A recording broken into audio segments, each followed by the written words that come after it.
시청자 여러분 안녕하십니까? 2020년 10월 28일 이스라엘 중동 리포트입니다. 먼저 이번 주 주요 뉴스입니다. 수단이 이스라엘과 외교 정상화를 맺을 5번째 아랍 국가가 될 전망입니다. 수단과 이스라엘의 외교 정상화는 미국이 수단을 테러 지원국 명단에서 삭제하는 조건으로 이뤄졌다고 추정되고 있습니다. 가자지구부터 이스라엘까지 연결된 땅굴이 발견됐습니다. 이스라엘군은 이 공격용 터널이 가자지구 테러 단체인 하마스에 의해 건설됐다고 밝혔습니다.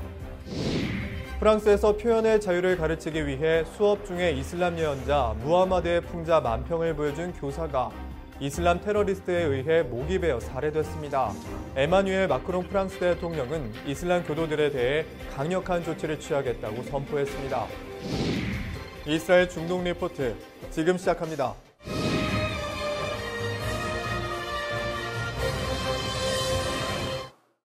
첫 소식입니다. 수단이 이스라엘과 외교 정상화를 맺을 5번째 아랍 국가가 될 전망입니다. 수단과 이스라엘의 외교 정상화는 미국이 수단을 테러 지원국 명단에서 삭제하는 조건으로 이뤄졌다고 추정되고 있습니다. 한편 이스라엘은 지난 11년간 바레인의 비밀 대사관을 두고 있었던 것으로 밝혀져 화제가 되고 있습니다. 도널드 트럼프 대통령은 지난 10월 20일 수단을 테러 지원국 명단에서 제외하겠다는 글을 트위터에 올렸습니다. 트위터에는 수단의 새 정부가 미국의 테러 희생자들과 가족들에게 3억 3,500만 달러를 지불하기로 합의했고 입금이 이루어지면 수단을 테러 지원국 명단에서 해제하겠다는 내용의 글이 올라왔습니다. 마이크 폼페이오 미 국무부 장관 또한 지난 10월 21일 미국은 이스라엘이 국가로서 존재할 기본권을 모든 국가가 인정하길 원한다며 수단도 빨리 그렇게 하길 바란다고 말했습니다. 현지 언론들은 미국의 이러한 조치가 수단과 이스라엘의 외교 정상화를 주선하기 위한 것이라고 분석하고 있습니다. 수단은 1993년 오마르 알 바시르 정부가 9.11 테러 주도자인 오사마 빈 라덴을 지원하고 가자지구 테러리스트들에게 무기를 공급하는 파이프라인 역할을 해 테러 지원국으로 지정됐습니다. 이란, 북한, 시리아와 함께 테러 지원국 명단에 이름을 올린 수단은 심각한 경제 제재를 받고 국제 신용에 대한 접근이 제한된 상태입니다. 지난 10월 22일 육군 라디오는 이스라엘 고위 대표단이 이번 주 수단을 방문했으며 양국이 곧 외교 정상화 사실을 발표할 것이라는 추측이 확산되고 있다고 보도했습니다. 이 발표는 벤구리온 공항에서 수단의 수도로 미등록 비행기의 직항 비행이 있은 뒤 나온 것이며 이번 방문에 대한 자세한 사항은 명시되지 않았습니다. 지역협력장관 오피르 아쿠니스는 지난 10월 21일 미국 대선인 11월 3일 전에 이스라엘과 수단과의 관계에 대한 발표가 나올 것이라고 추측했습니다. 일라이 코언 정보부 장관 또한 이스라엘이 수단과의 관계 정상화에 매우 근접했다고 채널 13을 통해 밝혔습니다. 한편 이스라엘이 바레인의 수도 마나마에 11년간 비밀 대사관을 두고 활동하고 있었다고 현지 언론은 밝혔습니다. 이 비밀 대사관은 2007년 바레인의 칼레드 빈 아흐마드 알 칼리파 외교부 장관과 치피 리브니 이스라엘 외교부 장관의 회담에서부터 시작된 것으로 알려졌습니다. 국제개발센터라는 상업 컨설팅 회사로 위장한 이 비밀 대사관에는 이중 국적의 외교관이 주주로 활동하면서 양국의 기업 거래를 촉진하고 정부 간의 소통 창구의 역할을 해왔습니다. 현지 언론은 이 비밀 대사관이 이스라엘 바레인 평화협정의 토대를 마련하는 데 일조했다고 밝혔습니다. 양국의 공식관계 수립으로 인해 바레인의 이스라엘 대사관이 개설될 예정이지만 이미 모든 기반 시설이 준비돼 있어 그 과정이 매우 단순할 것이라고 현지 언론은 전했습니다.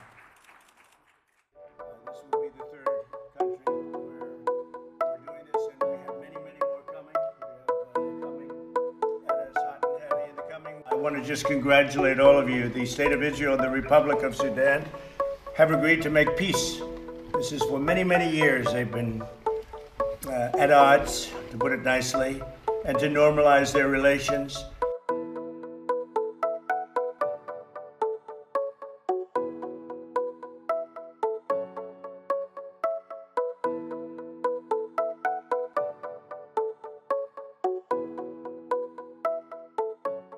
가자지구부터 이스라엘까지 연결된 땅굴이 발견됐습니다.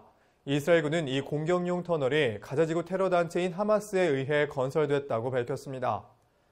한편 팔레스타인 협상대표 사헤브 에레카트가 코로나19에 확진돼 이스라엘 대형 병원에서 치료를 받고 있는 것으로 알려졌습니다.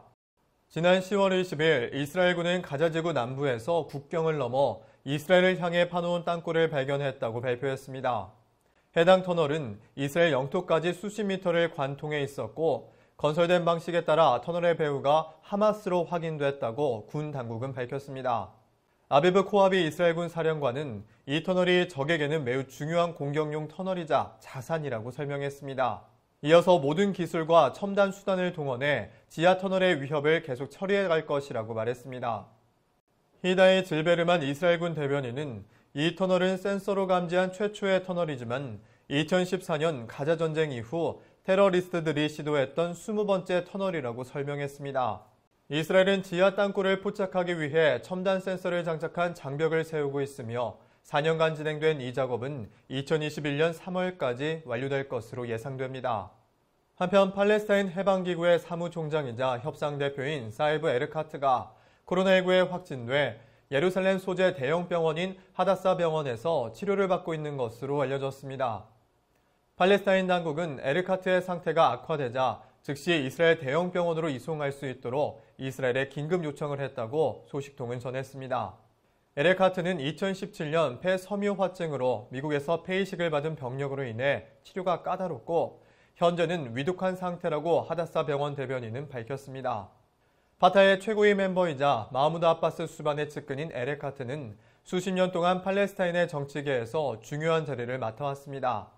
일부 크네셋 의원들은 이스라엘이 에르카트에게 치료를 제공하기로 한 것을 비난하면서 하마스가 민간인 인질들을 먼저 돌려보내도록 요구했어야 했다고 말했습니다. 에르카트가 하다사 병원에 입원할 수 있도록 베니 간츠 국방부 장관이 승인했음에도 불구하고 이 같은 정치적인 비판이 쏟아졌다고 현지 언론은 전했습니다. 프랑스에서 표현의 자유를 가르치기 위해 수업 중에 이슬람 예언자 무하마드의 풍자 만평을 보여준 교사가 이슬람 테러리스트에 의해 목이 베어 살해됐습니다.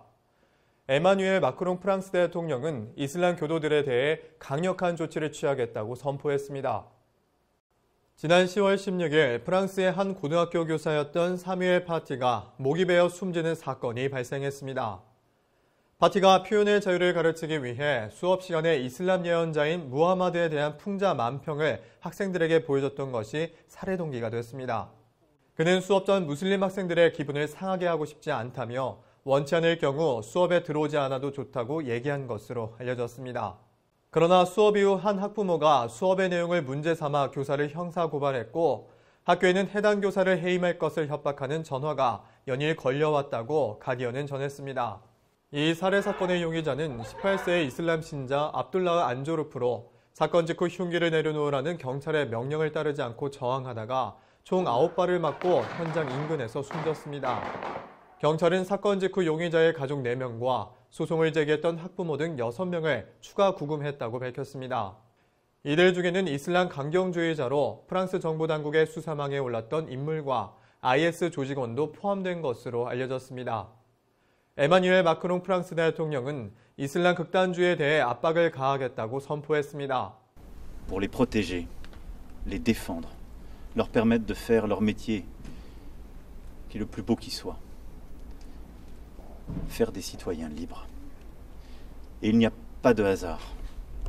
Si ce soir c'est un enseignant que ce terroriste a abattu, parce qu'il a voulu abattre la République dans ses valeurs, les lumières, la possibilité de faire de nos enfants, d'où qu'ils viennent, qu'ils croient ou qu'ils ne croient pas, quelle que soit leur religion, d'en faire des citoyens libres. Cette bataille, c'est la nôtre et elle est existentielle. Mais je veux dire ce soir de manière très claire, ils ne passeront pas. 프랑스 당국은 10월 20일 극단적인 이슬람에 대한 탄압으로 파리의 이슬람 모스크를 폐쇄할 것을 명령했습니다. 같은 날 국무회의에서는 친하마스 이슬람 집단인 체이크 야신 집단을 강제 해산시키는 결정을 내렸습니다. Dès demain au Conseil des ministres, nous aurons à dissoudre le groupement de faits Cheikh Yassine, directement impliqué dans l'attentat. Des décisions de ce type à l'encontre d'associations, de groupements, d'individus suivront dans les prochains jours et les prochaines semaines. Notre détermination est entière. Les actes seront là. La République en a besoin. 셰이크 야신 집단의 설립자인 압델 하킴 셰프 리오이는 피해자 샤미엘 파티를 모욕하는 영상을 유튜브에 게재해 경찰에 체포됐습니다. 셰이크 야신 집단은 하마스의 공동 창립자인 셰이크 아마드 야신의 이름을 따 지어졌으며 이 단체의 설립자가 사미엘 파티의 암살과 연계됐다는 의혹을 받고 있습니다.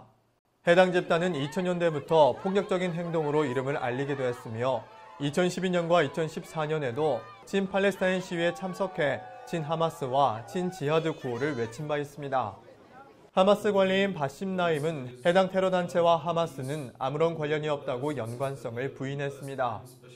장 카스텍스 프랑스 총리도 과격 이슬람주의와 관련 있는 모든 단체를 해산할 것을 목표로 하고 있다고 밝혔습니다. 마크롱은 이슬람 극단주의 발생을 저지하기 위해 정교 분리를 강조하면서 이슬람 극단주의 교육을 하지 못하게 하는 반분리주의 법안을 추진하고 있습니다. 오늘 저희가 준비한 소식은 여기까지입니다. 시청해주신 여러분 고맙습니다.